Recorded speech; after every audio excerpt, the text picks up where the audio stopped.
अस्सलाम वालेकुम, welcome to pharma पर। आई एम रबिया रबानी। आज का जो हमारा टॉपिक है, हमारे पास हाइपोथेसिस टेस्टिंग में हम क्या पढ़ रहे थे, टी टेस्ट। मैंने कहा था कि जब हमने चैप्टर 7 हाइपोथेसिस टेस्टिंग वाला कंप्लीट किया है, वो हमने किया था लार्ज सैम्पल्स के लिए। लार्ज सैम्पल्स कौन से होते हैं? जिसमें जो हमारे पास सैम्पल साइज़ होता है वो ग्रेटर दैन और इक्वल टू 30 होता है। अगर आपने जो पहले वाले लेक्चर्स हैं ना, जिसमें मैंने सारी चीज़ें एक्सप्लेन की हैं, वो नहीं लिया तो आप वहाँ पे प्ले लिस्ट में अपलोडेड है, वहाँ से देख सकते हैं। ठीक है, तो ये हमारे पास पार्ट 2 है। पार्ट 1 में हमने क्या किया था, लार्ज सैम्पल्स के सारी हाइपोथेसिस टेस्टिंग कर ली थी, उसकी कौन कौन सी कैटेगरीज है, सबको हमने फार्मूलाज के थ्रू क्या किया था, टेस्ट किया था। अब जो हमने स्टार्ट किया हुआ हमारे पास क्या है, स्मॉल सैम्पल की टेस्टिंग। किस तरह से? ऐसे सैम्पल जिनका साइज़ हमारे पास क्या होता है, 30 से कम होता है, उसके लिए हमारे पास क्या होता है, वो हमारे पास स्मॉल सैम्पल होता है। उसकी टेस्टिंग के लिए हमारे पास 3 टेस्ट होते हैं, टी टेस्ट, फिशर्स जी टेस्ट और एफ टेस्ट। हमने टी टेस्ट स्टार्ट किया हुआ था। टी टेस्ट की मैंने कहा था कि हमारे पास 4 कैटेगरीज होती हैं। Test of hypothesis about the population mean which is 1 sample test, and test of hypothesis about the difference between 2 means in case of independent samples, 2 sample test. हमने ये पढ़ लिया था। आज हमारा जो टॉपिक है हमारे पास ये है कि हमारे पास यहाँ पे हमने अबाउट पॉपुलेशन मीन पढ़ा। यहाँ पे हम क्या करते हैं, 2 मीन्स, उनके डिफरेंस के दरमियान जो है हमारे पास, उसकी जो टेस्टिंग है उसको हम क्या करेंगे, इसमें डिस्कस करेंगे। ठीक है, इसको हम 2 सैम्पल टेस्ट भी कहते हैं। जो थर्ड होता है उसको हम पेयर टी टेस्ट करते हैं, और फोर्थ वाला हमारे पास क्या है, कोएफिशिएंट ऑफ कोरिलेशन वाला। ये हम फर्दर डिस्कस करेंगे बारी बारी। आज जो हमारा टॉपिक है हमारे पास है 2 सैम्पल टेस्ट। 1 सैम्पल टेस्ट में हमने पढ़ लिया सारा। आज हमारे पास है 2 सैम्पल टेस्ट। समझ आ गया अब हम क्या स्टार्ट करने लगे हैं, विच इज़ पार्ट 3। ठीक है, पार्ट 1 में हमने क्या किया, लार्ज सैम्पल्स की हाइपोथेसिस टेस्टिंग, सारी कैटेगरीज को हमने डिस्कस किया। पार्ट 2 में टी टेस्ट, टी टेस्ट का पहली कैटेगरी। ठीक है, ये इंपॉर्टेंट है टी टेस्ट, इसलिए आपने सारी कैटेगरीज को अच्छे से करना है। अब आते हैं हमारे पास हम अपने लेक्चर पे, जो कि आज का है सेकंड टॉपिक में। इनके हमारे पास सेकंड कैटेगरी क्या है, test of hypothesis about the difference between 2 means in case of independent cases. अब पहले हम स्टेटमेंट को समझते हैं। ये टी टेस्ट है। टी टेस्ट हमारे पास कब अप्लाई होता है, हमने पढ़ा था टी टेस्ट जब अप्लाई होता है हमारे पास जब सैम्पल साइज़ क्या हो, स्मॉल हो। ठीक है, स्मॉल एन मीन के स्मॉल सैम्पल साइज़, और हमारे पास sigma which is the population standard deviation, वो हमारे पास क्या हो, अननोन। जब किसी क्वेश्चन में ये हो कि स्मॉल हमारे पास सैम्पल साइज़ है, सिग्मा अननोन है, तो हम कहते हैं कि हमारे पास क्या लगेगा, यहाँ पे टी टेस्ट। टी टेस्ट में फर्दर हम देखेंगे कि हमारे पास किस चीज़ के बारे में पूछा है, कौन सी कैटेगरी है, पॉपुलेशन मीन वाली है, या difference between the population mean वाली है, या हमारे पास पेयर टी टेस्ट है, या फिर हमारे पास कोएफिशिएंट ऑफ कोरिलेशन वाला है। ये हम फर्दर देखेंगे। ठीक है, इस तरह हमारे पास आज जो सेकंड कैटेगरी है वो हमारे पास क्या है, difference between 2 means in case of independent cases. Mean के हमारे पास 2 इंडिपेंडेंट केसेस हैं, उनके मीन्स के दरमियान हमने जो डिफरेंस है उसकी करनी है हाइपोथेसिस टेस्टिंग। इसको हम 2 सैम्पल टेस्ट भी कहते हैं। अब ये कब अप्लाई होगा, जब हमारे पास 2 सैम्पल्स होंगे किसी क्वेश्चन में और वो इंडिपेंडेंट होंगे। ठीक है, मीन के सैम्पल्स होंगे, इंडिपेंडेंट होंगे। इसमें जो हमारे पास पॉपुलेशन की स्टैंडर्ड एविएशन है वो अननोन होगी, और जो हमारे पास सैम्पल की स्टैंडर्ड एविएशन होती है वो स्मॉल एस होती है। वो मे भी प्रेजेंट हो, मे भी ना हो, बट यहाँ पे ये जो है पॉपुलेशन की स्टैंडर्ड एविएशन वो हमारे पास क्या होती है, अननोन। सैम्पल साइज़ क्या होता है, स्मॉल।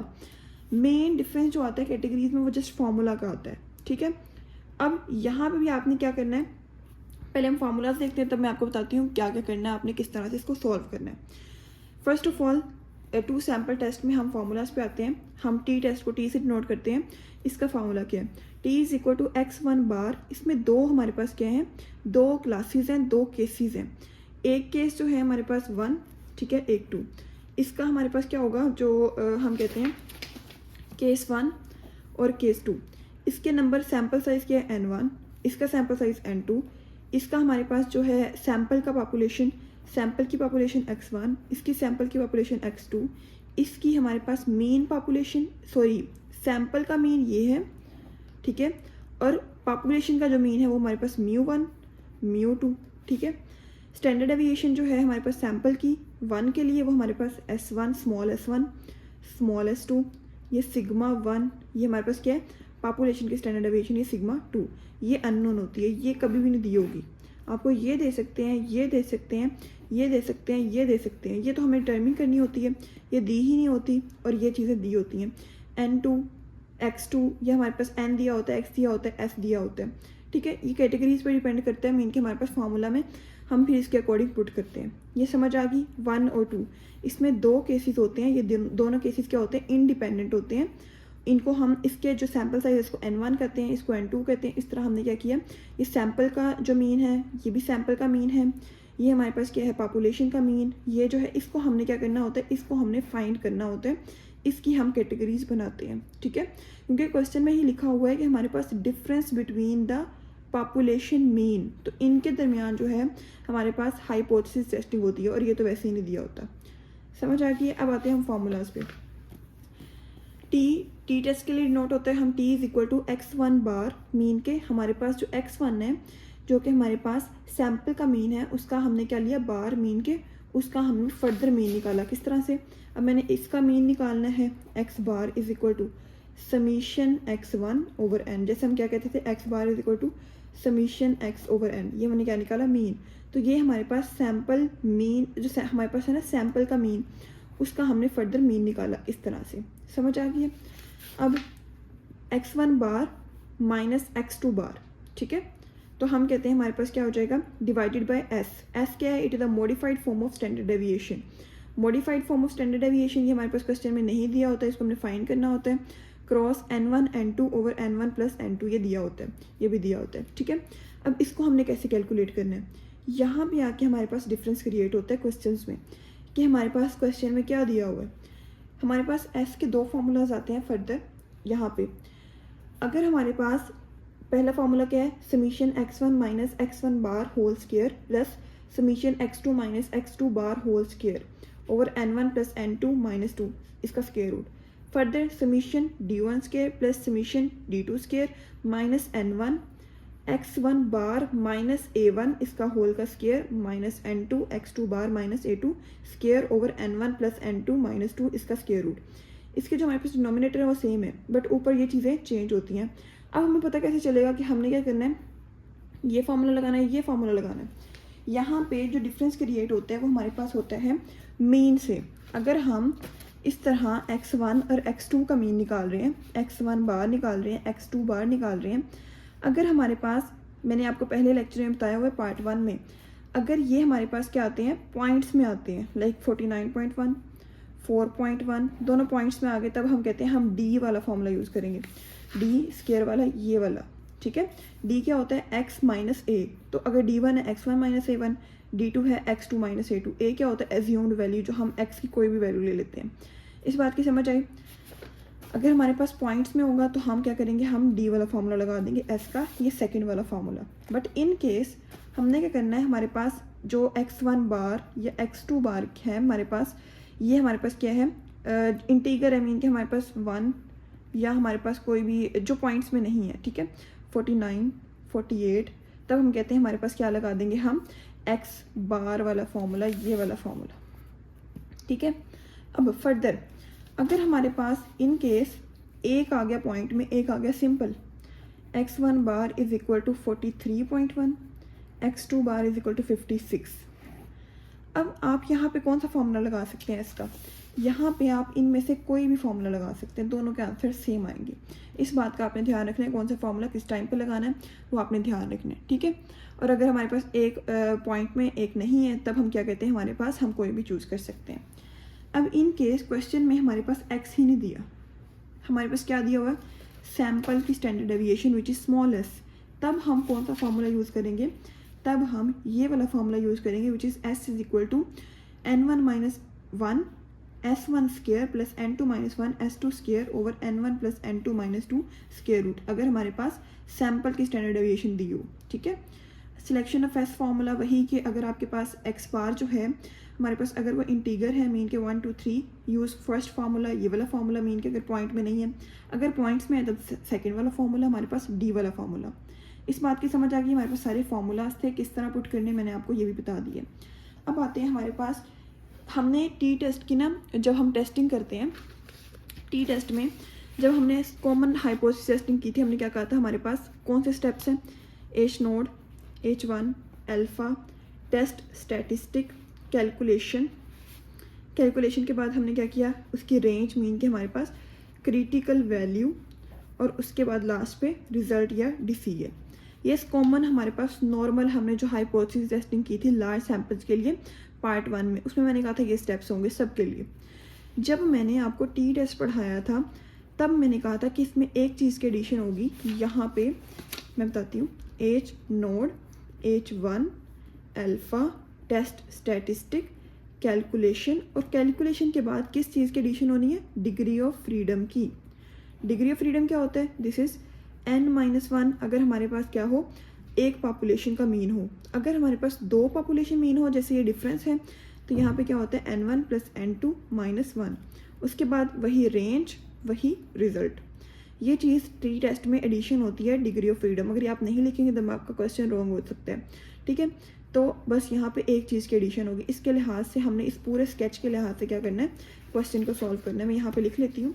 डिग्री ऑफ फ्रीडम क्या होती है हमारे पास, इसका फॉर्मूला क्या होता है, n1 + n2 - 2। किसके लिए, हमारे पास जब हमारे पास हमने डिफरेंस फाइंड करना हो पॉपुलेशन मीन का, मीन के 2 सैम्पल टेस्ट में हमारे पास ये फार्मूला होगा डिग्री ऑफ फ्रीडम का। 1 सैम्पल टेस्ट में क्या था, डिग्री ऑफ फ्रीडम का फॉर्मूला हमारे पास n-1 था फॉर द 1 सैम्पल टेस्ट, ठीक है। अच्छा, अब जो मैंने आपको स्केच बताया उसको मैं इधर लिखने लगी हूँ। H node, H1 alpha which is level of significance, test statistic, calculation. उसके बाद हमने क्या किया, उसके बाद हमारे पास कैलकुलेशन के बाद डिग्री ऑफ फ्रीडम, देन हमारे पास क्या आएगी, रेंज, और लास्ट पे रिजल्ट। ये हमारे पास क्या स्केच है। इसको आपने पहले अच्छे से याद करना है, फिर क्वेश्चन की तरफ मूव करेंगे। अब हमारे पास क्या आता है, पहला क्वेश्चन आता है। पहला क्वेश्चन क्या है, 2 इंडिपेंडेंट सैम्पल्स। अब हमारे पास 2 इंडिपेंडेंट सैम्पल है, क्वेश्चन में श्योर है 2 इंडिपेंडेंट सैम्पल्स ऑफ 8 और 7। मीन के n क्या है, हमारे पास सैम्पल साइज स्मॉल है और हमारे पास इंडिपेंडेंट सैम्पल है, तो हमें पता चल जाएगा यहाँ पे 2 सैम्पल वाला जो है टेस्ट वो अप्लाई होना है, ठीक है। हमारे पास सैम्पल दे दिया 8 और 7 आइटम्स का, मीन के n1 8 है, n2 7 है। गिव फॉलोइंग वैल्यूज, सैम्पल ए की वैल्यूज 9 11 13 11 15 9 12 14, सैम्पल बी की 10 12 10 14 9 8 10, ये सारी दे दी है। अब हमने क्या फाइंड करना है, हमारे पास हमने क्या टेस्ट करना है, examine whether the difference between the means of 2 samples is significant at 5% level of significance. Alpha दे दिया 5%। वो कहता है कि हमारे पास अब आपने ये एग्जामिन करना है कि हमारे पास जो लास्ट पे 2 मेन पॉपुलेशन μ1 और μ2 हैं, इनके दरमियान कोई डिफरेंस है भी कि नहीं है। इस पूरे डेटा से हमने ये फाइंड करना है।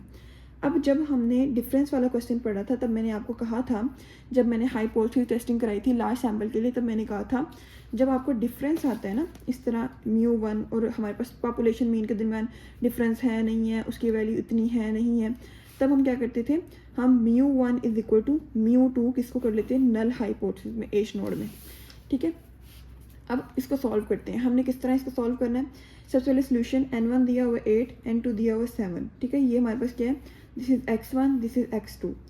अब पहला स्टेप क्या करना है, हमारे पास नल हाइपोथेसिस को सिलेक्ट करना है हमने। क्या है हमारे पास नल हाइपोथेसिस, क्या यहाँ पे weather the difference between the means of 2 samples is significant. हमारे पास 2 जो मीन पॉपुलेशन के सैम्पल्स हैं उनके दरमियान डिफरेंस है कि नहीं। हम कहते हैं कि हमने कह लिया पहले कि वो दोनों इक्वल है, बाद में हमने क्या कहा, ऑल्टरनेटिव इसका ऑपोजिट होता है, हमने कहा नॉट इक्वल, ठीक है। मीन के हमारे पास वो कंडीशन आ रही है ना कि नॉट इक्वल वाली, कि हम इसके दरमियान डिफरेंस फाइंड करने, हो सकता है वो इक्वल हो सकता है वो नहीं हो। तो हमने एक को इक्वल ले लिया, दूसरे को हमने ऑपोजिट ले लिया। जब हम ऑपोजिट लेंगे तो हमारे पास अब ये नॉट इक्वल है, मीन के जो μ1 है वो हमारे पास स्मॉलर भी हो सकता है, μ1 हमारे पास लार्जर भी हो सकता है। तो ये हमारे पास क्या, टू टेल मैंने बताया था, जब हमारे पास जो टेल्स हैं वो दोनों साइड पे जाएं इस तरह से, जो हमारे पास दोनों साइड्स कवर हों, तब हम कहते हैं 2 टेल्ड। और ये तब होता है जब हमारे पास नॉट इक्वल टू का साइन होता है इन केस ऑफ ऑल्टरनेटिव हाइपोथेसिस। अगर हमारे पास लार्जर का साइन होता तो हम कहते हैं कि हमारे पास किधर को जा रहा है, इधर को, हमारे पास पॉजिटिव साइड पे। जब इधर स्मॉलर होता तो नेगेटिव साइड पे, वो 1 टेल हो जाने थे दोनों, ठीक है। अब ये नॉट इक्वल टू है, इसमें लार्जर भी हो सकता है स्मॉलर भी हो सकता है, तो हम कहते हैं this is 2 tailed. Next step क्या है, अल्फा। अल्फा दिया हुआ विच इज़ 0.05, मीन के 5%। अब नेक्स्ट स्टेप टेस्ट स्टैटिस्टिक, ये होता है हमारे पास फार्मूला। इसमें आपने क्या करना है, टी का फार्मूला लिख लेना है। हमें अब पता नहीं है कि एस का फार्मूला हमने कैसे निकालना है, क्योंकि एस का फार्मूला अभी हमें नहीं पता कि हमने कौन से वाला पुट करना है, ये पुट करना है, ये पुट करना है, ये तो नहीं कर सकते क्योंकि क्वेश्चन में स्टैंडर्ड डेविएशन है ही नहीं सैम्पल की। या ये पुट करेंगे या ये पुट करेंगे। अब हमें कैसे पता चलेगा, मैंने कहा था कि हमने क्या निकाल लेना है, हमने एक्स बार निकाल लेना है। एक्स बार निकालेंगे तब हम लिखेंगे फॉर्मूला इधर। अब सबसे पहले आपने क्या करना है, एक्स बार निकालना है, इसकी जगह छोड़ दी है मैंने। हम जब एक्स बार निकाल लेंगे तब हम क्या करेंगे, हम इसको लिखेंगे कौन सा फॉर्मूला यूज़ होगा। मैंने एक्स सारे लिख लिए, x1 x2 की वैल्यूज़ लिख ली, ठीक है। ये भी छोड़ दें इसको, जस्ट इसी पे फोकस करें। x1 की सारी वैल्यूज़ हैं, ये x2 की हैं। इसका मैंने समीशन ले लिया, x2 का समीशन ले लिया। फिर मैंने क्या किया, अब मैंने इसका मीन निकालना है। x1 bar is equal to summation x1 mean के 94 डिवाइडेड बाय n कितना है 8, तो हमारे पास वैल्यू क्या आ गई 11.75। x2 bar summation x2 over n 73 over 7 10.4। मैंने कहा था जब पॉइंट में वैल्यू है तब आपने कौन सा फॉर्मूला लगाना है, हमारे पास डी वाला, मीन के ये वाला फॉर्मूला लगेगा। अब हम इसको लिखते हैं यहाँ पे, हमारे पास कौन सा फॉर्मूला है, डी वाला, which is summation d1 square plus summation d2 square minus n1 x1 bar minus a1 whole का स्क्वायर माइनस n2, वही इसी तरह देख देख के लिखते जाए, n2 x2 bar minus a2 whole का स्क्वायर ओवर डिनोमिनेटर सबका सेम है, n1 प्लस n2 माइनस 2, इसका हमने ले लिया स्क्वायर रूट। इस तरह आपने करना है, ठीक है। इसको आपने इस तरह बाद में फॉर्मूला लिख लेना है। आते हैं हम अब क्वेश्चन पे। अब हमें फॉर्मूला में क्या क्या चाहिए, पहले हम एस फाइंड करेंगे तब इसमें पुट कर देंगे। अब यहाँ पे हमने एस में d1 स्क्वायर चाहिए। डी क्या होता है, हमारे पास x माइनस ए, d1 क्या है x1 माइनस a1। x1 में से हमने कोई भी सपोज्ड वैल्यू x1 वाली लाइन से लेनी है, विच इज़ कोई भी ले लें आप, 9 ले सकते हैं, 11 ले सकते हैं, 13 ले सकते हैं, 11, कोई भी आप जो आपका दिल करे वो आप ले लें। उसको आपने क्या करना है, उसको x1 को माइनस करते जाना मीन के। इस तरह हमने क्या करना है, अगर मैं आपको सपोज यहाँ पे मैंने a1 की वैल्यू ले ली 9, कोई भी आप वैल्यू ले सकते हैं, 13 भी ले सकते हैं। अब 9 को मैंने हर x की वैल्यू में से माइनस करना है। 9 minus 9 0, 11 minus 9 2, 13 minus 9 4, 11 minus 9 2, 15 minus 9 6, इस तरह। फिर मैंने क्या किया, अब मुझे d1 का स्क्वायर और उसका भी समीशन चाहिए, फिर मैंने इसका स्क्वायर ले लिया, लास्ट में मैंने इसको ऐड कर लिया। नेक्स्ट मुझे क्या चाहिए, d2 किस तरह निकलेगा, वही x2 माइनस a2। अब मैंने a2 किस तरह लेना है, इनमें से कोई भी वैल्यू सपोज कर लें आप, 10 ले लें, 12 ले लें, लेकिन आपने लिखना ज़रूर है कि लेट a1 इतना है, a2 इतना है। मैंने a2 भी 9 ले लिया। मैंने क्या किया, फिर a2 की वैल्यू को x2 में से माइनस करती गई। 10 माइनस 9 1, 12 माइनस 9 3, 10 माइनस 9 1, 14 माइनस 9 5, इस तरह मैंने सारी वैल्यूज़ निकाल ली। बाद में मैंने क्या किया, मुझे स्क्वायर चाहिए तो मैंने इसका स्क्वायर लेके उसको समीशन ले लिया। अब यहाँ पे क्या चाहिए, n1 तो है हमारे पास, x1 बार भी है, माइनस a1 भी है, उसका हम स्क्वायर ले लेंगे। n2 भी है, x2 बार भी हमने निकाला हुआ, ये रहा x1 बार x2 बार, a2 भी है। अब हम क्या करेंगे, वैल्यूज़ पुट करेंगे, हमारे आंसर आ जाएंगे। किस तरह वैल्यूज़ पुट करेंगे, s क्या है हमारे पास, समीशन d1 स्क्वायर जो कि हमने भी फाइंड किया है, वो हमारे पास कितना है 94, d2 स्क्वायर 38, n1 कितना है 8, x1 बार कितना निकाला है हमने 11.75, ठीक है। 11.75 माइनस 9 करेंगे तो 2.75 आ जाएगा, उसका स्क्वायर ले लिया, माइनस 7, n2 7 है, x2 बार क्या है हमारे पास 10.4, इसमें से हमने 9 माइनस किया तो हमारे पास क्या आ गया 1.4, इसका स्क्वायर। जब हमने इसको सारे को सॉल्व किया हमारे पास क्या आ जाएगा 2.11, s का आंसर आ जाएगा। s की वैल्यू हमने t वाले फॉर्मूला पुट की, विच इज़ x1 बार की वैल्यू ये है, माइनस x2 बार की वैल्यू ये है, डिवाइड बाय s मीन के 2.11 क्रॉस n1 n2 मल्टीप्लाई हो गए, यहाँ पे दोनों ऐड हो रहे हैं। जब इसको सॉल्व करेंगे हमारे पास क्या आंसर आ जाएगा 1.14, t की वैल्यू आ गई 1.14। अब नेक्स्ट स्टेप क्या है हमारे पास, डिग्री ऑफ फ्रीडम का। मैंने बताया है हम जब हमारे पास degree of freedom 2 sample test में हमने फाइंड करनी है तो हमारे पास क्या फॉर्मूला है, n1 प्लस n2 माइनस 2 क्या आ जाएगा 13, ठीक है। क्रिटिकल रीजन, अब क्रिटिकल रीजन किस तरह फाइंड करना है, ये एक रेंज है, इसको हम रेंज कहते हैं। इसमें हम 3 चीज़ें देखते हैं, हम क्या कौन सी चीज़ें देखते हैं, हमारे पास H1 जो है वो 2 टेल है या 1 टेल है, एक ये हो गया। नेक्स्ट हम देखते हैं डिग्री ऑफ फ्रीडम क्या है, और लास्ट में हम देखते हैं अल्फ़ा। अब किस तरह से, फॉर डिग्री ऑफ फ्रीडम कितना है 13, t 0.05 ये अल्फ़ा है ऑफ 2 टेल्ड।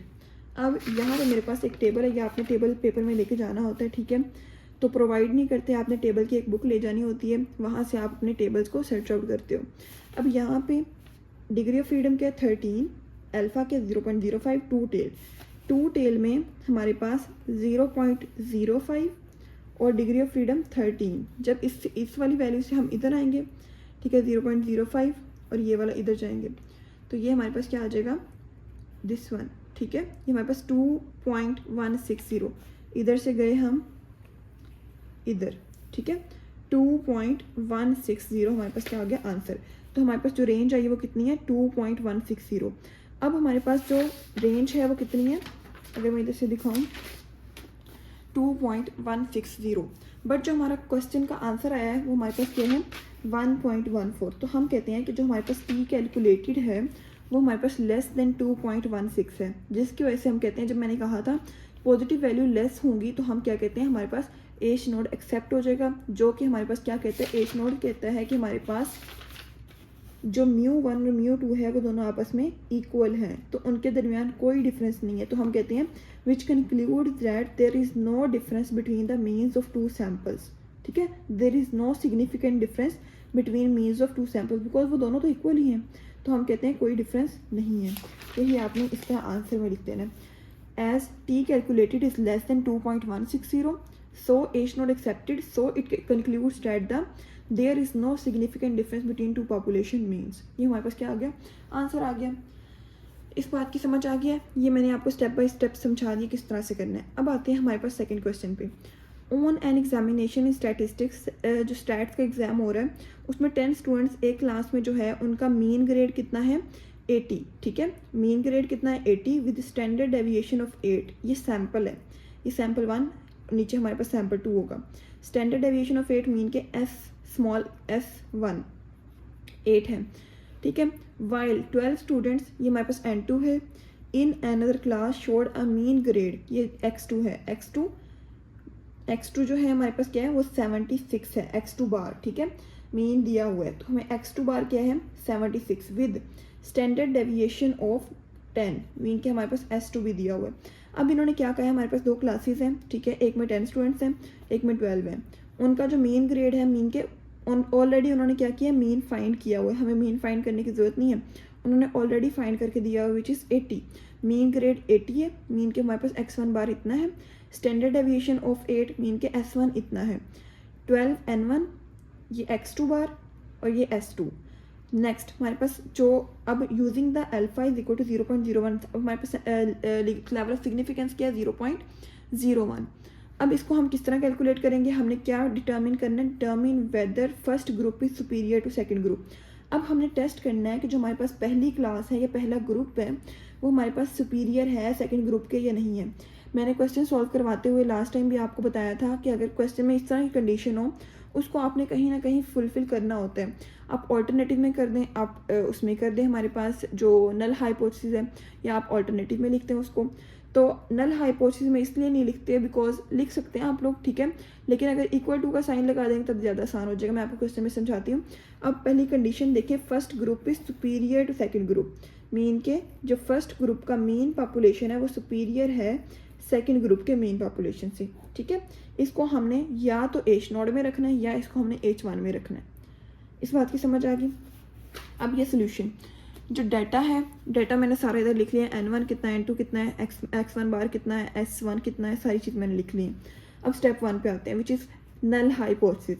अच्छा, यहाँ पे आप जो है ना, हमारे पास नल हाइपोथेसिस जो है वो इक्वल ले लें क्योंकि ये ज़्यादा ईजी होता है। यहाँ पे आप जो है ग्रेटर भी ले सकते हैं, ठीक है, यहाँ पे ऊपर ग्रेटर ले सकते हैं, इक्वल नीचे ले सकते हैं, तब भी आपके पास क्या हो जाएगा, ये हमारे पास जब इक्वल लेंगे तब भी वन टेल हो जाएगा। इसका आंसर इस तरह निकल आएगा।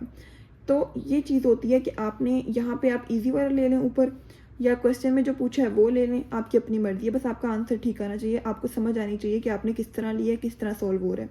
मैंने क्या किया, मैंने इक्वल टू ले लिया, या फिर मैं इसकी जगह लेस देन और स्मॉलर ले सकती हूँ बिकॉज हमने ऑपोजिट लेना ना वन टेल में। तो हम क्या करते हैं, इसके ऑपोजिट है हमारे पास ग्रेटर देन, ठीक है, वो हमने क्वेश्चन की कंडीशन पूरी कर दी कि group 1 is superior to group 2, तो इसको हम वन टेल कहते हैं बिकॉज यहाँ पे जस्ट एक साइन है ग्रेटर देन का। अल्फा क्या दिया हुआ है 0.01, टेस्ट स्टैटिस्टिक फॉर्मूला। अब हमारे पास क्वेश्चन में उन्होंने स्टैंडर्ड डेविएशन दिया हुआ है, स्मॉल s जो है हमारे पास स्टैंडर्ड डेविएशन है सैम्पल का, तो हम क्या करेंगे, हम वो यूज़ करेंगे। टी का फॉर्मूला वैसे ही आ जाएगा, एस का जो फॉर्मूला है वो हम स्टैंडर्ड डेविएशन वाला यूज़ करेंगे, जो कि हमारे पास क्या था, n-1 s1 square plus n-2 n2 -1 S2 square over n1 plus n2 minus 2 इसका स्क्वायर रूट। कैलकुलेशन में पहले मैंने S फाइंड किया, ठीक है, S1 की वैल्यू पुट की और हमारे पास क्या आ जाएगा 9.15 आंसर आ गया। अब इस S को हम पुट करेंगे T वाले फॉर्मूला में। T वाले फॉर्मूला में मैंने पुट किया सारा, तो मेरा आंसर क्या आ गया 1.02। अब नेक्स्ट मेरा स्टेप क्या है, degree of freedom n1 plus n2 minus 2, तो हमारे पास 20 आ जाएगा। क्रिटिकल रीजन, अब हमारे पास क्रिटिकल रीजन में कि हमने रेंज फाइंड करनी है। रेंज फाइंड करने के लिए हम क्या कहते हैं, मैंने कहा था 3 चीज़ें देखनी है, 1 टेल या 2 टेल है, ठीक है, 2 टेल, इसके बाद अल्फ़ा और हमारे पास डिग्री ऑफ फ्रीडम। अब मेरे पास डिग्री ऑफ फ्रीडम क्या है 20, अल्फ़ा क्या 0.01 और 1 टेल है। मैंने क्या करना है, इसको टेबल जो है मेरा उसमें मैंने क्या कहा 1 टेल में 0.01 दिस वन, ठीक है, 0.01 और मेरे पास डिग्री ऑफ फ्रीडम 20 है। 20 में जाऊंगी मैं, ठीक है, इस तरह से, और यहाँ पे नीचे यहाँ पे क्या आ गया 2.528, मेरे पास क्या आ गई वैल्यू 2.528, जो हमारे पास क्रिटिकल रीजन मीन के रेंज है। अब रिजल्ट क्या है हमारे पास, टी की जो हमारे पास टी का है वो हमारे पास 1.02 है, ये हमारे पास लेस है इससे, तो हम कहते हैं एच नोट क्या है एक्सेप्टेड। एच नोट एक्सेप्ट हुआ तो हमें क्या पता चला कि हमारे पास यहाँ पे एच नोट जब एक्सेप्ट हो गया तो हमें पता चला कि दोनों में जो फर्स्ट ग्रुप है सेकंड ग्रुप है वो आपस में सुपीरियर नहीं है, वो दोनों इक्वल हैं। तो हम कहते हैं it concludes that first group is not superior to the second group. समझ आ गई इसके रिजल्ट की। आपने ये लाइंस लास्ट में लिखनी है, क्वेश्चन की ही लाइंस होंगी, जैसे डिटर्मिन करें कि फर्स्ट ग्रुप सुपीरियर है सेकंड ग्रुप के या नहीं है। तो हमने क्या कहा कि नहीं, फर्स्ट ग्रुप सुपीरियर नहीं है सेकंड ग्रुप के, वो दोनों तो इक्वल हैं, ठीक है, क्योंकि हमारे पास क्या हुआ एच नोट एक्सेप्ट हुआ। समझ आ गई। अब यहाँ पे क्या है हमारे पास क्वेश्चन नंबर 3, बहुत आसान चीज़ें हैं, बस आपने इसको ऐसे ही लेके चलना है, वही मेथड्स हैं वही फार्मूलाज हैं, उनको एक्सेप्ट करके आपने क्या करना है याद करना है प्रॉपर्ली। उनको आप 2 से 3 दफ़ा लिख के देखें, अपना एक प्रॉपर चार्ट बना लें, जिस समय आपको दिखाऊंगी एंड पे ना, मैंने जो आपका चैप्टर 7 है हाइपोथेसिस टेस्टिंग वाला लार्ज सैम्पल की, उसका मैंने एक चार्ट बनाया है फार्मूलाज का, वो मैं आपको दिखाऊंगी। आप उसी तरह आपने हर चैप्टर का चार्ट बना लें, ठीक है। अब question number 3, a group of 7 patients. अब मेरे पास क्या है कि 7 पेशेंट्स का ग्रुप है, उनको मैंने मेडिसिन ए दी, जिनका वेट क्या है पर्सनस का 39, 35, 40, 42 सो ऑन, ठीक है। फिर दूसरा ग्रुप है जो कि 9 पेशेंट्स है, मीन के N1 7, N2 9, from the same ward of hospital treated with medicine B. अब उसको हमने मेडिसिन बी दी, जिनका वेट क्या था 53, 56, 60 सो ऑन 54 kg तक। अब उन्होंने हमें क्या कहा कि हमारे पास 7 पेशेंट थे, उसको मेडिसिन ए दी, उनके वेट इतने थे। हमारे पास दूसरा जो ग्रुप था उसके 9 पेशेंट थे, हमने उसको मेडिसिन बी दी, उनके वेट्स इतने हो गए, ठीक है, इतने वेट्स हैं। अब क्या कहते हैं हमारे पास, हमने क्या टेस्ट करना है, do you agree with claim. अब वो क्या क्लेम कर रहा है कि मेडिसिन बी जो है वो इंक्रीजेज द वेट सिग्निफिकेंटली। अब वो कहता है ये आप एग्री कर रहे हैं इस बात से कि जो मैंने क्लेम किया है, मैंने कहा है कि जो मेडिसिन बी है वो हमारे पास वेट इंक्रीज़ करती है, हमें नहीं पता वो इंक्रीज़ करती है नहीं करती। हमने क्या करना है, हमने उसको टेस्ट करना है कि हमारे पास इंक्रीज़ कर रही है कि नहीं कर रही। मीन कि हमारे पास यहाँ पे उन्होंने क्या दे दिया, एक कंडीशन दे दी है जो कि हमने फॉर्मूले में पुट करनी है। मैंने बताया कि जब हमने एच नोट H1 सेलेक्ट करना है, हमने उसको एडजस्ट करना है, तो आपने जो है अगर आप H1 जो है एच नोट जो है उसमें μ1 μ2 इक्वल कर लेते हैं तो आपको ज़्यादा आसानी हो जाती है। बट हमने क्या करना है, हमने तो टेस्ट करना है कि हमारे पास बी जो है वो सिग्निफिकेंटली इंक्रीज़ हो गया, μ1 फॉर ए, ठीक है, और μ2 फॉर द बी। ये मीन पॉपुलेशन है, हमारे पास पॉपुलेशन का जो मीन है। अब हमने क्या करना है, B increases weight significantly, mean कि हमारे पास μ2 इज़ ग्रेटर देन μ1। μ2 ग्रेटर है ना, इंक्रीज करता है, तो हमारे पास μ2 क्या है, हमारे पास ग्रेटर है। इसको हम इस तरह भी लिख सकते हैं, μ1 लेस है μ2 से। ये कंडीशन हम भी अप्लाई कर सकते हैं, ये भी अप्लाई कर सकते हैं, जो दिल करे वो अप्लाई कर सकते हैं, क्योंकि दोनों सेम है। μ2 यहाँ पे बड़ा है, μ2 यहाँ पे बड़ा है, बस मैंने क्या किया, इसको अरेंज करके लिख दिया, ठीक है। अब मैंने क्या करना है, इस कंडीशन को एच नोड या H1 में अप्लाई करना ही करना है। मैं क्या करती हूँ, एच नोट ले लेती हूँ, μ1 इज इक्वल टू μ2, मैं H1 में इसको अप्लाई कर देती हूँ, इस वाली कंडीशन को। आप ये भी लिख सकते हो, ठीक है, आप ये भी लिख सकते हो, क्योंकि अरेंज किया हुआ ये तो जस्ट, लेकिन है वही चीज़ कि जो मेडिसिन बी है ना वो हमारे पास क्या करिए, इंक्रीज़ करिए, जहाँ मुँह खुला हो इंक्रीज़ होता है, कि इंक्रीज़ करिए हमारे पास वेट्स को as compare to medicine A, ठीक है। मेडिसिन बी के करिए, इंक्रीज़ करिए वेट को as compare to medicine A, ठीक है। अब यहाँ पे लेस का साइन है, या हमारे पास ग्रेटर का भी साइन हो, तभी हम कहते हैं 1 टेल, क्योंकि एक साइन है, यहाँ पे भी एक साइन है तो वन टेल। अगर नॉट इक्वल टू का साइन होता जिसमें हमारे पास ये भी आ जाना था और ये भी आ जाना था तो हम कहते हैं दिस इज़ टू टेल्ड। अभी हमारे पास वन टेल्ड है। अब हम इसको सॉल्व करते हैं। हमारे पास अल्फ़ा क्या दिया हुआ है, हमारे पास जो अल्फ़ा है वो दिया ही नहीं हुआ, तो हम कहते हैं जब अल्फ़ा नहीं दिया हुआ लेवल ऑफ सिग्निफिकेंस तब हम क्या कहते हैं 5% लेते हैं, विच इज़ 0.05। Test statistic. अब हमारे पास ये मैंने टी का फार्मूला लिख लिया, एस का फार्मूला। एस का फार्मूला हम तब लिखेंगे जब हमारे पास पता चलेगा कि, क्योंकि इसमें स्टैंडर्ड डेविएशन तो है नहीं सैम्पल का, तो हम एस वाला तो लगा नहीं सकते। अब हमारे पास रह गए, अगर मैं आपको दिखाऊं, ये तो है ही नहीं तो हम इसको नहीं लगा सकते। अब हमारे पास रह गए दो फार्मूला। अब इनमें से हम कैसे लगाएंगे फार्मूला, हम वैसे लगाएंगे कि हमारे पास जब एक्स बार है, मीन के हमारे पास x1 बार x2 बार है, ये पॉइंट में आ रहा है ये नहीं आ रहा, उसकी बेस पे हम लगाएंगे। अब पहले हम क्या करेंगे, x1 बार और x2 बार फाइंड करेंगे। किस तरह, अब मैंने इसको स्किप कर दिया यहाँ से, ये जब मैं फाइंड कर लूँगी तब मैं इधर लिख दूँगी कि मैंने कौन सा फार्मूला यूज़ करना है। अब मैंने क्या किया, ये हमारे पास सारी वैल्यूज़ किसकी हैं, x की हैं, x1 की हैं, ये वाली हमारे पास x2 की हैं, ठीक है। अब मैंने क्या किया, x1 की सारी वैल्यूज़ लिख ली इस तरह, x2 की भी लिख ली, x1 की मैंने वैल्यू को सम कर लिया, x2 की वैल्यूज़ को भी सम कर लिया। अब मैंने x1 बार मीन के इसका मीन निकालना है, तो summation x1 over n 305 divided by 743.5, ये तो पॉइंट में आ गया। अब इसमें भी सेम हमने समीशन x2 ओवर n, ये आ गया हमारे पास पॉइंट्स में नहीं है, इंटीगर है। अब हम क्या कहते हैं कि एक पॉइंट में एक नहीं है। अब आप कोई भी फार्मूला यूज़ कर सकते हैं, आप या तो ये वाला फार्मूला यूज़ करें, ये मैं आपको दिखाऊँ, या ये वाला फार्मूला यूज़ करें या ये वाला, आपकी अपनी मर्जी है। मैंने ये वाला यूज़ किया है। आपने अब क्या करना है, आपने ये वाला समझ तो लेना है बट आपने इसको इसमें पुट करके देखना है। अब ये वाला फार्मूला आपने खुद यूज़ करके देखना है। अब दोनों में से जो भी फार्मूला यूज़ करोगे सेम आंसर आएगा, ठीक है। मैं अपने लिए मैं ये यूज़ करी, मुझे ये अच्छा लग रहा है मैंने ये यूज़ कर लिया, क्योंकि मेरे पास चॉइस है, मैं दोनों में से कोई भी चूज़ कर सकती हूँ। आप इनमें से जो मर्जी चूज़ करें, आपने ये करना है, ये कर लें, ये करना है, ये कर लें, ठीक है। मैंने ये वाला सिलेक्ट कर लिया। अब मैंने कहा कि मैंने तो डी वाला ही फाइंड करना है।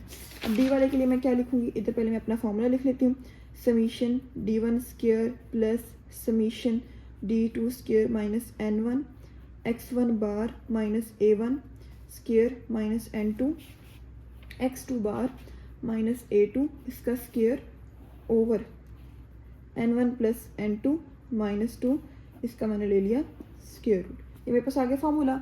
अब मैं क्या करूँगी, मुझे क्या चाहिए, d1 चाहिए, d2 चाहिए, x1 बार तो निकाल लिया, a1 मैं सपोज कर लूँगी, मीन क्या एज्यूम वैल्यू ले लूँगी। d1 क्या होता है, d1 मैंने पहले बताया आपको जब हमने क्वेश्चन सॉल्व किया, d1 is equal to x1 minus a1, d2 x2 minus a2, ठीक है। ये हमारे पास क्या आ जाएंगे इस तरह से। अब a क्या होता है, सपोज्ड वैल्यू। हमने जैसे a1 क्या है हमारे पास, x1 वाली लाइन में से हमने कोई भी वैल्यू ले लेनी है, 39 ले लें, 35 ले लें, 40 ले लें, 42 ले लें। मैंने क्या ले लिया, लेट a1 40, लेकिन बताना ज़रूर है कि मैंने क्या लिया, a1 40 लिया है, 45 लिया है, 48 लिया है, 42 लिया है, जो भी आपने लिया। मैंने क्या ले लिया 40। अब मैंने d1 निकालना तो क्या होगा, x1 माइनस a1। मैंने 39 में से 40 निकाला -1, 35 में से 40 निकाला, मीन के 35 में से माइनस a1 निकाल रही हूँ ना, 35 में से मैंने 40 निकाला -5, 40 में से 40 0, 40 में से 42 में से 42, 41 में से 41, इस तरह मैंने क्या कर लिया, d1 बना लिया। अब मुझे क्वेश्चन में चाहिए d1 स्क्वायर, तो मैंने स्क्वायर ले लिया, उसका समीशन ले लिया। समझ आ गई इसकी, इनका स्क्वायर लेती गई और इसका समीशन। अब मुझे चाहिए d2। अब मैंने x2 में से कोई एक वैल्यू एज्यूम कर लेनी है। सपोज मैंने क्या कर लिया 45, ठीक है, मैंने एज्यूम क्या कर लिया 45। अब आप चाहें तो 60 कर लें, आप करके देखें, इन क्वेश्चंस को करके देखें इस तरह के। मैंने 60 ले लिए, मैंने a60 ले लेना है, मैंने 45 ले लेना, क्योंकि वो तो मैंने सॉल्व कर दिया ना। आप क्या करें, आप 60 लें, उसके ज़रिए पुट करें, अपने वैल्यूज़ निकालें, आंसर्स निकालें, सेम आपका आंसर सेम आएगा, ठीक है। तो क्या करना है, अब 45 ले लिया, 53 में से 45 निकालें तो d2 आ जाएगा। 53 में से 45 निकाला 8, 56 में से 45 निकाला 11, 60 में से 45 15, 62 में से 45 17, इस तरह मैंने d2 ले लिया। मुझे क्वेश्चन में चाहिए d2 का स्क्वायर, मैंने सबका स्क्वायर लिया, उनका समीशन ले लिया। समझ आ गई मेरा डाटा किस तरह मैंने इसको अरेंज किया। अब क्या, मैंने फार्मूला लिया एस वाला, समीशन d1 स्क्वायर वाला सारा मैंने फार्मूला लिख लिया, वैल्यूज़ पुट की हैं सारी। x1 बार मैंने पहले ही निकाल लिया था, जो कि क्या था हमारे पास 43.5, माइनस a1 क्या था जो मैंने सपोज किया 40, स्क्वायर लिया, सेम ऐसे ही मैंने सारा फार्मूला करके s की वैल्यू 8.23 निकाल दी।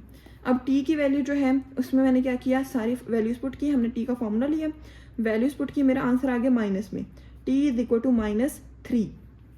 उसके बाद मेरा स्टेप क्या है, डिग्री ऑफ फ्रीडम। अच्छा, माइनस से आपने कंफ्यूज नहीं होना। माइनस का अगर आपको याद हो, मैंने आपको जब मैंने हाइपोथेसिस टेस्टिंग की थी तब मैंने आपको एक टिप बताई थी कि अगर हमारे पास इस तरह मीन के रेंज मेरी आ गई है 2.56 और मेरे पास जो मेरा आंसर आता है टी का या किसी भी उसका हाइपोथेसिस का वो प्लस में है 1.1। अगर 1.1 पॉजिटिव में छोटा है 2.56 से, कोई भी रेंज है मेरी, तो मैं कहती हूँ H not accepted. But in case अगर मेरा माइनस वाला 1.1, 1.2, 2.1 ले लेते हैं, लेस देन है -1.3 से, मीन के लेस देन नहीं है ना, माइनस की वैल्यू जितनी बड़ी उतनी छोटी, अगर वो लेस देन आता तब मैं कहती हूँ कि नहीं ये रिजेक्टेड है, नेगेटिव ऑपोजिट जाएगा। ठीक है, ये आपने ध्यान रखना है। अब मैं कहती हूँ कि मेरे पास जो -1.3 है वो हमारे पास क्या है, लाइक ये लेस का साइन है ना। अब मैं क्या कहती हूँ कि हमारे पास अगर ये बड़ा आ जाता है -1.3 से, जैसे ये हमारे पास क्या आ जाएगा, ये हमारे पास कैलकुलेटेड 1 आ गया, -1 इज़ ग्रेटर देन -1.3, तो हम कहते हैं हमारे पास क्या हो जाएगा, एक्सेप्ट हो जाएगा।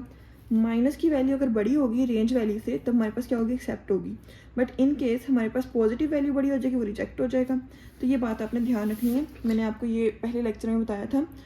सबसे पहले हमारे पास क्या, डिग्री ऑफ फ्रीडम निकाल लिया हमने। डिग्री ऑफ फ्रीडम के बाद क्रिटिकल रीजन। क्रिटिकल रीजन में 3 चीज़ें देखते हैं, 1 टेल है या 2 टेल है, डिग्री ऑफ फ्रीडम क्या है और उसकी हमारे पास अल्फा में वैल्यू क्या है, हमने ये सारी चेक करनी है। जो पॉजिटिव क्या वही हमारे पास नेगेटिव। 1 टेल में 14 है और 0.05 है। 1 टेल है, ठीक है, इसमें 0.05 है।